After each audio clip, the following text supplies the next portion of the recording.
Hello everyone, welcome to my channel Ease Learning. This is Monica and today I will discuss about philosophy and its types. हम discuss करेंगे आज philosophy और उसके types के बारे में.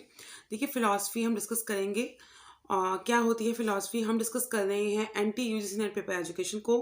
तो पेपर एजुकेशन डिस्कस करने के लिए सबसे पहले जो फर्स्ट सबसे इम्पॉर्टेंट पार्ट है एजुकेशन स्टडीज़ यूनिट 1 का फिलॉसफी. और ये आपके लिए हायर एजुकेशन के लिए भी इंपॉर्टेंट है.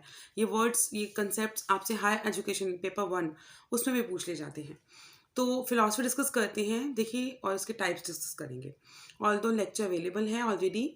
हम डिस्कस कर चुके हैं सारे यूनिट्स के सारे सिलेबस को. अब हम वापस से एक नई स्टार्ट ले रहे हैं न्यू स्टूडेंट्स के लिए. और जो पुराने स्टूडेंट्स हैं उनको और अच्छी अंडरस्टैंडिंग हो, इसलिए अब आपकी क्लासेस बहुत ही सिस्टमेटिक तरीके से चल रही हैं. And I need your support कि आप लोग प्लीज़ लाइक शेयर और कमेंट करें, चैनल को सब्सक्राइब करें जो फर्स्ट टाइम देख रहे हैं. ठीक है, सबसे पहले स्टार्ट करते हैं philosophy. The term philosophy The term philosophy is come from the Greek word. Greek word से आया है. Philo means love and sopho means wisdom.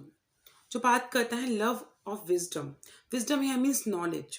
ठीक है, love of wisdom. Love of wisdom की बात करता है फिलॉसफी जो ग्रीक वर्ड से आया है. Philo and which means love and sopho means wisdom. तो आपको ऑप्शंस इस बार भी क्वेश्चन आया था जो आपका 2021 का एग्ज़ाम था उसमें भी क्वेश्चन आया था. तो उसमें फिलॉसफी का ही बेसिक मीनिंग पूछा था कि क्या किससे लिया गया है. लेटिन वर्ड से लिया गया है और ग्रीक वर्ड से है, किस वर्ड से है. तो ग्रीक वर्ड से लिया गया philo and sopho which means love और विजडम. आपको ऑप्शन में लव ऑफ नॉलेज मिल जाएगा, लव ऑफ विजडम मिल जाएगा. तो most appropriate answer is love of wisdom. ठीक है, most appropriate one is love of wisdom. तो फिलॉसफी मीन्स कि आप नॉलेज सीकर हैं. प्लेटो के अकॉर्डिंग था कि डेफिनेशंस भी थी कि हम नॉलेज सीकर हैं, हमें बहुत नॉलेज चाहिए. ठीक है, हमें ज़्यादा से ज़्यादा नॉलेज चाहिए. That is philosophy. फिलॉसफी शब्द जो है आपका वो ग्रीक शब्द से बना है जिसका मतलब होता है जो व्यक्ति ज्ञान की खोज में लगा हुआ है. ज्ञान की खोज मतलब नॉलेज लवर और they want to seek knowledge. ठीक है, कुछ ना कुछ नॉलेज चाहिए. ये नॉलेज मिली तो और आगे हम जाएंगे. तो फिलोसफर कहते हैं उन्हें. ठीक है, हम कहते हैं ना फिलॉसफी आप बता रहे हैं अपनी. तो फिलॉसफी बेसिकली कि आप नॉलेज को गेन करना चाह रहे हैं. एंड लव ऑफ विजडम आपने कीवर्ड याद रखना है, लव ऑफ विजडम. ठीक है, इसका पीडीएफ मिल जाएगा आपको टेलीग्राम ग्रुप पे. तो ये फर्स्ट पार्ट है सबसे इंपॉर्टेंट. इसकी टाइप्स को डिस्कस करेंगे हम. कुछ डेफिनेशंस मेंशन है. Philosophy is a science of knowledge. विषय के अकॉर्डिंग फिलॉसफी है आपकी science of knowledge. Then philosophy aims at knowledge of eternal nature of thing. Plato के अकॉर्डिंग कि इटर्नल नेचर ऑफ थिंग कि हम हर चीज़ को प्रकृति के संपूर्ण ज्ञान की बात करते हैं. ठीक है प्रकृति के संपूर्ण ज्ञान की बात करते हैं. अब हम बात कर रहे हैं टाइप्स ऑफ फिलॉसफी की. टाइप्स ऑफ फिलॉसफी सबसे पहले आएगी मेटाफिजिक्स. सबसे पहले हम बात करेंगे मेटाफिजिक्स के बारे में.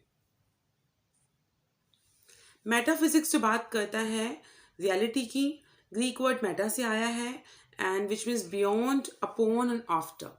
ये आपने तीन चीज़ें याद रखनी है. Beyond, upon and after.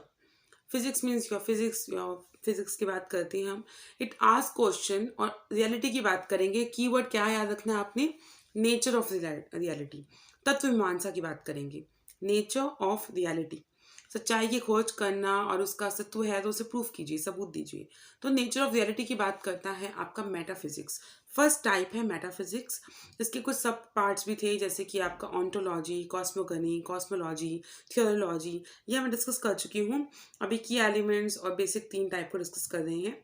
तो बेसिक अगर बात करें तो metaphysics is all about nature of reality.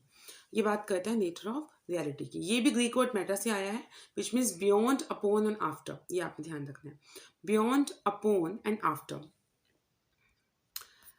Okay, next we have the epistemology. Epistemology को कहते हैं ज्ञान मीमांसा. मैंने हिंदी में भी कोशिश की है कि जो हिंदी मीडियम स्टूडेंट्स हैं उनकी डिमांड थी कि प्लीज़ मैम हिंदी में भी लेके आइए.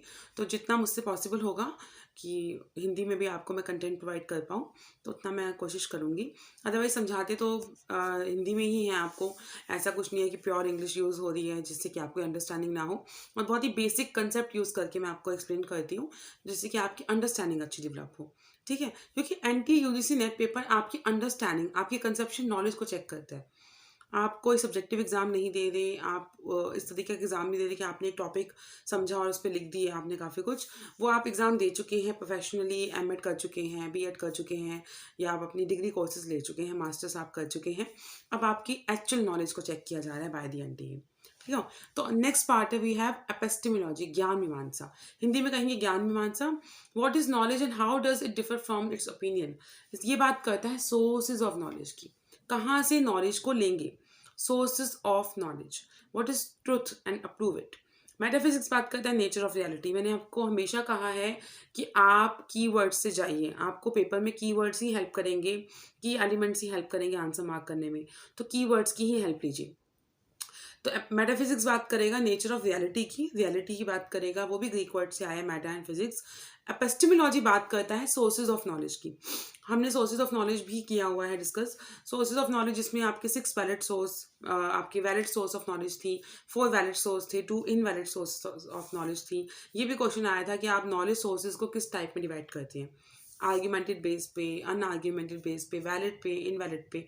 तो obvious answer is valid and invalid source of knowledge. Indian logic की एक प्लेलिस्ट भी अवेलेबल है जिसपे आप सोर्सेज ऑफ नॉलेज, प्रत्यक्ष, प्रमाण, ये सब डिस्कस किया हुआ है, वो देख सकते हैं। तो एपिस्टेमोलॉजी बात करता है सोर्सेज ऑफ नॉलेज। ज्ञान मीमांसा को प्रमाण मीमांसा भी कहते हैं।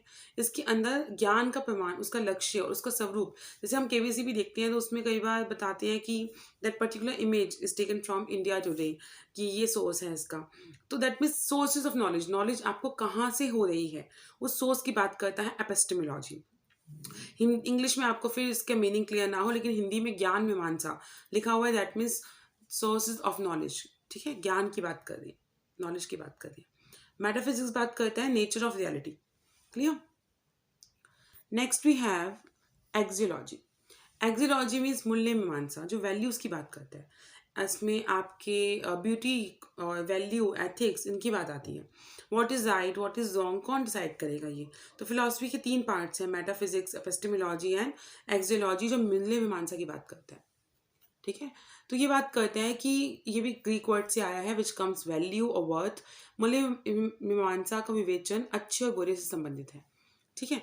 तो ये बात करता है कि हम दुनिया में हैं तो हम एस्थेटिक, ब्यूटी, एथिक्स, इनकी बात करेगा, कल्चर की बात कर रहे हैं, या वैल्यूज की बात आप कर सकते हैं। लोगो मीन स्टडी ऑफ समथिंग, तो लोगो ही है mean study of value. Keyword क्या आएगा यहाँ पर, study of value.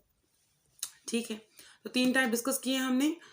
Metaphysics, nature of reality, epistemology is sources of knowledge, axiology is value, study of value. Clear? Okay, next we have nature of philosophy. Nature of philosophy बात करता है, nature of philosophy बात करता है, it is possible of reflecting and criticising deeply held conceptions and beliefs. Conceptions and beliefs की बात करता है। तो बरसों से चली हुई मानी परंपराओं की फिलोसफी बेसिकली क्या डिस्कस करती है हम, कि किस पर्टिकुलर फिलोसफर ने क्या कहा, कौन सी फिलोसफी क्या कहती है, ये सब चीज़ें डिस्कस करती हैं हम। तो it is search of truth और रियलिटी, ये बात करेंगे हम। तो फिलोसफी डिस्कस किया हमने। ठीक है, फिलोसफी डिस्कस किया हमने। सबसे पहले हमने बात की फिलोसफी की। जो टर्म फिलोसफी था वो philo means love and sopho means wisdom, love और विजडम की बात की। Then we discuss the definitions. Then हमने बात की मेटाफिजिक्स की। मेटाफिजिक्स जो बात करता है रियलिटी की, नेचर ऑफ रियलिटी की। Then we discuss about epistemology, ज्ञान मीमांसा। मेटाफिजिक्स को कहते हैं तत्व मीमांसा, और एपिस्टेमोलॉजी बात करता है सोर्सेज ऑफ नॉलेज, कहाँ से नॉलेज आप लेंगे। क्योंकि आगे आने वाले दर्शन हम डिस्कस करेंगे, सांख्या, योगा, तो उनमें हम ये कंसेप्ट डिस्कस करेंगे। बेसिक अंडरस्टैंडिंग आपको होनी चाहिए। ठीक है, कि किस इज्म में, किस में क्या किसकी मेटाफिजिक्स है, क्या किसकी एपिस्टेमोलॉजी है, तो पता होना चाहिए। जैसे करिकुलम पे क्वेश्चन बनता है कि करिकुलम की मेटाफिजिक्स क्या है, या करिकुलम को आप क्या बोलेंगे करिकुलम के अकॉर्डिंग। तो हर किसी ने अलग अलग करिकुलम एस्पेक्ट दिए हैं, तो उसके लिए आपको उनकी मेटाफिजिक्स, एपिस्टेमोलॉजी एंड एक्सोलॉजी ये पता होनी चाहिए। हम थिंकर्स डिस्कस करते हैं कि इस पर्टिकुलर थिंकर की मेटाफिजिक्स क्या थी इस पर्टिकुलर एस्पेक्ट को लेकर, या उनकी एपिस्टेमोलॉजी क्या थी, या उनकी एक्सोलॉजी क्या थी। तो उसके लिए आपको ये 3 कंसेप्ट बहुत इंपॉर्टेंट है, पता होने चाहिए। अच्छी चीज़ क्या है कि आप अपने एजुकेशन सब्जेक्ट के लिए स्टडी करेंगे, सबसे ज़्यादा आपको इंपॉर्टेंस मिलेगी इसकी आपको हाई एजुकेशन में भी, क्योंकि एपिस्टेमोलॉजी, एक्सोलॉजी और पेपर 1 में भी पूछा जाता है, तो आपकी उसमें भी हेल्प हो जाएगी। तो एपिस्टेमोलॉजी, एक्सियोलॉजी एंड मेटाफिजिक्स, ये आपके 3 पार्ट्स हैं फिलॉसफी के। फिलॉसफी जो ग्रीक वर्ड से निकला है, philo and sophia which is love of wisdom. ये भी क्वेश्चन आया था इस साल, तो ये इंपॉर्टेंट क्वेश्चन है, आपको बेसिक अंडरस्टैंडिंग होनी चाहिए। देखिए थ्योरी क्लासेस लेकर आना ज़्यादा इंपॉर्टेंट है ताकि आपकी कंसेप्शनल नॉलेज बने। जैसे ही एग्ज़ाम हमारा नज़दीक होगा, या मैं वैसे भी आपसे प्रीवियस ईयर क्वेश्चन डिस्कस करती रहती हूँ, तो मेरा मन है कि मैं आपको थ्योरी सारी एक्सप्लेन कर दूँ, साथ साथ प्रीवियस ईयर क्वेश्चन भी डिस्कस करें, मोस्ट एक्सपेक्टेड क्वेश्चन भी डिस्कस करें, हर तरीके से आपकी हेल्प हो जाए और एक अच्छी अंडरस्टैंडिंग आपकी डेवलप हो। तो उसके लिए आप भी लाइक शेयर कमेंट कीजिए, तो एक मोटिवेशन मिलता है कि हाँ स्टूडेंट्स को रिक्वायरमेंट है और हमें काम करना है उनके लिए। तो आपकी जितनी थ्योरी क्लासेस इंपॉर्टेंट हैं, आपको अंडरस्टैंडिंग हो गई, फिर क्वेश्चंस के आंसर मार्क करने में आपको दिक्कत नहीं आएगी। तो सारा जो कंसेप्ट है, सारी जो बात है मेन, वो थ्योरी है। तो जितनी आपकी थ्योरी अच्छी होगी, आपको कंसेप्चुअल नॉलेज अच्छी होगी, चाहे आप कितने क्वेश्चन मार्क कर पाएंगे बहुत ईजिली। ठीक है। अब जैसे अभी कंसेप्ट डिस्कस कर लिया है, या मैंने आपको थिंकर्स भी डिस्कस किए हैं, तो थिंकर्स के ऊपर जो भी क्वेश्चन पूछे हैं आपको पता होगा। तो दैट मीन्स आपको अंडरस्टैंडिंग होनी चाहिए कंसेप्ट के बारे में, फिर क्वेश्चन ईजिली हो पाएंगे। ठीक है। अब नेक्स्ट क्लास लूँगी मैं पेपर 1 की। इस तरीके से एक पेपर 1 की, एक पेपर एजुकेशन की हो सकता है, लगातार एजुकेशन की हो, लगातार पेपर 1 की हो, क्योंकि जो जैसे मुझे अप्रोप्रिएट लगेगा उस हिसाब से क्लासेस चलती रहेंगी। हाँ, क्लासेस आपको मिलती रहेंगी। और अगर आपको क्लासेस अच्छी लग रही है तो please do like share and comment. Thank you.